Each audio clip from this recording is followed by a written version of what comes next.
Bonjour à tous, bienvenue sur Mathessa, ma chaîne de maths pour dédramatiser. Au programme aujourd'hui, loi binomiale et intervalle de fluctuation. Alors la notion d'intervalle de fluctuation a été vue à la fin de la classe de seconde, aujourd'hui on est en terminale et on va mélanger intervalle de fluctuation et loi binomiale. Alors un contexte simple pour comprendre comment ça fonctionne, on prend un dé à 6 faces, et ce dé donc on va s'intéresser au fait d'obtenir un chiffre pair ou un chiffre impair. Donc il y a autant de chances d'avoir un pair ou un impair, c'est-à-dire 0,5. On va lancer ce dé 90 fois de suite, et on va compter le nombre de fois où j'obtiens un chiffre pair. Alors d'abord, puisqu'on jette ce dé 90 fois de suite, il s'agit d'une répétition d'épreuves indépendantes à deux issues contraires, et on va noter grand X, la variable aléatoire qui va compter le nombre de succès. Vous voyez qu'on est en plein dans le titre, une loi binomiale de paramètres 90 et 0,5. C'est-à-dire en fait que X suit une BNP avec n égale 90 et p égale 0,5. Ça veut dire aussi que dans votre cours, vous savez que l'espérance mathématique est donnée par la formule n fois p, c'est-à-dire finalement 90 fois 0,5, c'est-à-dire 45. Si vous jetez 90 fois un dé, il est peu probable que vous tombiez pile sur 45 fois un chiffre pair. Pourquoi? Parce que peut-être que vous allez avoir 44 ou bien 47. Est-ce que pour autant vous pourrez dire que votre dé est truqué? 90 fois c'est beaucoup et en même temps c'est pas beaucoup. Donc la question c'est jusqu'à où on accepte d'aller pour dire qu'à partir de ce moment-là, le dé va être truqué ou bien va ne pas être truqué. Et bien en fait, c'est tout l'objet donc de cette leçon et de l'intervalle de fluctuation. La question c'est à combien de pourcents est-ce qu'on accepte d'être? Et bien en fait, nous aujourd'hui, on va faire un intervalle de fluctuation à 95%. Ça veut dire en fait qu'on va rejeter 5% des probabilités extérieures. On va faire un intervalle centré sur l'espérance et donc on va enlever de chaque côté 2,5%. Ça s'appelle les zones de rejet comme je vous l'ai écrit ici. Toute la leçon quasiment se fait avec la calculatrice, donc je vous laisse prendre votre calculatrice et on attaque. Alors, il y a deux méthodes pour faire ça. Une méthode assez compliquée, une méthode assez simple. Évidemment, je vais vous montrer la compliquée parce qu'il faut quand même savoir le faire. Et après, je vous montrerai la méthode simple. Donc, on va donc déjà voir si vous savez oui ou non rentrer des valeurs dans une liste. Avant même de commencer, vous allez appuyer sur seconde plus pour pouvoir effacer toutes vos listes et avoir des listes vierges. Donc, seconde plus, c'est fait. Quatrième ligne, effacer toutes les listes, entrée. Et donc on est sur l'écran d'accueil et tout est prêt. On va donc dans Stats, et donc dans Stats, il y a Edit ou Calc. Nous pour l'instant on est sur Éditer. On va donc rentrer les valeurs pour la loi binomiale. Donc quand vous êtes dans Edit, on se dit tout de suite on a un énorme problème. Pourquoi? Parce que puisque n égale 90, on a, si on n'a pas de chance, aucun chiffre pair, et si on a de la chance, 90 chiffres pairs. Ça veut dire qu'il va falloir rentrer dans L1 tous les nombres de 0 à 90. On ne va évidemment pas les rentrer à la main un par un. On va utiliser une petite technique assez facile qui consiste à rentrer une suite dans les listes. Donc quand vous êtes dans L1, vous allez tout en haut, vous mettez le L1 en surbrillance, et donc une fois que c'est fait, vous appuyez sur seconde stat, c'est-à-dire en fait seconde liste, et vous voyez vous avez trois déroulants. Vous allez sur le deuxième déroulant et sur la cinquième ligne, vous avez marqué suite. Vous appuyez sur suite et donc on va vous demander ce que vous voulez mettre comme suite. Nous on va juste mettre la suite des entiers. Donc en fait on va mettre variable i. En dessous, i pour dire que justement la variable c'est i, donc la suite c'est i, la variable c'est i. Début de la liste, début de la suite 0. Fin de la suite, fin de la liste 90. Et on avance de 1 en 1. Quand vous appuyez sur entrée, vous voyez en fait que votre L1 elle est complétée par toutes les valeurs de 0 à 90. On s'en est bien sorti. Maintenant on va dans L2, là-bas tout au bout, et on va tout en haut dans le L2 pour affecter à toute la liste 2 une formule. On a déjà donc expliqué comment est-ce qu'il fallait faire. Seconde distrib alpha A, vous savez, c'est pour faire le binôme FDP, qui ne veut toujours pas dire ce à quoi vous pensez. Binôme FDP, donc, on met donc d'abord n 90, ensuite 0,5, et après, on met L1 pour que la calculatrice prenne les valeurs de la liste 1 pour calculer à chaque fois les probabilités.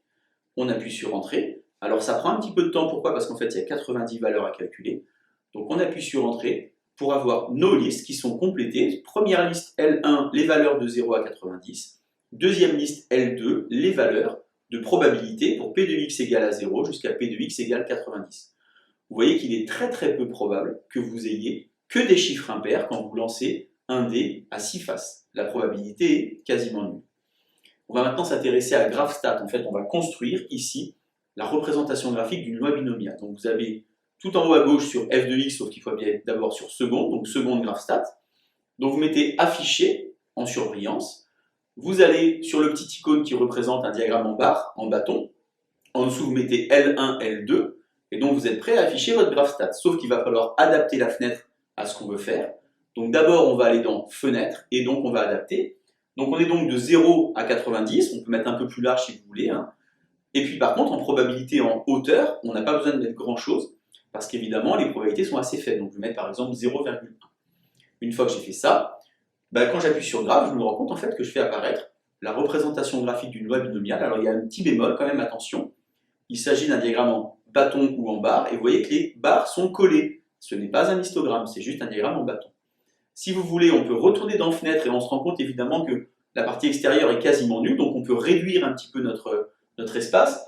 Au lieu de mettre par exemple de 0 à 90, on peut très bien mettre de 30 à 70, et je pense que ça suffira déjà, on verra bien ce qui se passe.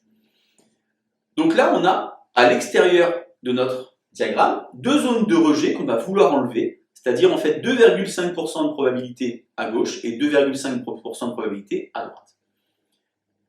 Graphiquement, on le voit, maintenant il faut trouver par les calculs. On retourne dans Stat à ce moment-là, et on va aller dans L3 pour rentrer les probabilités cumulées. Donc de nouveau, tout en haut dans L3, probabilité cumulée, seconde distrib alphabet, binôme FREP, le N 90, le P 0,5, et on met toujours L1 pour calculer la probabilité avec la première liste. Là encore une fois, vous avez un petit peu de temps parce que ça tourne. Pourquoi ça tourne? Encore une fois, il y a 90 valeurs à calculer, et puis en plus, il faut les ajouter à chaque fois, parce qu'en fait, ce sont les probabilités cumulées. Donc il faut un petit peu de temps pour que votre calculatrice vous donne effectivement toutes les probabilités cumulées. Et une fois qu'on a fait ça, maintenant, nous, ce qu'on va faire, c'est qu'on va essayer de trouver dans la liste la première valeur qui va dépasser 2,5%. Pourquoi? Parce qu'en fait, comme on cherche une zone de rejet, on veut arriver à 2,5%. Attention piège, 2,5%, ça veut dire 0,025. Donc je descends dans ma liste jusqu'à trouver 0,025 ou au moins jusqu'à dépasser 0,025. Et je me rends compte évidemment que la valeur qui donne ça, c'est A égale 36. Donc je note ici A égale 36. Je continue et je vais chercher la deuxième zone de rejet, en fait celle qui est à droite là-bas. Et je cherche évidemment pas 0,025, mais je vais chercher 0,975. Je suis toujours dans les probabilités cumulées. Pourquoi 0,975? Parce que si j'ai 0,975 avant, j'aurai 0,025 après. Donc je descends, je descends, je descends, et je trouve donc 54. Vous voyez que cette méthode, même si elle fonctionne, elle est un petit peu compliquée. Donc je sors de mon écran de stats, je suis donc dans mon écran d'accueil, et en fait la calculatrice, je sais le trouver directement. Donc je vais faire seconde distrib alpha C, c'est-à-dire en fait inverse binôme. Et donc on me demande quel R tu veux, et bien moi je veux 0,025.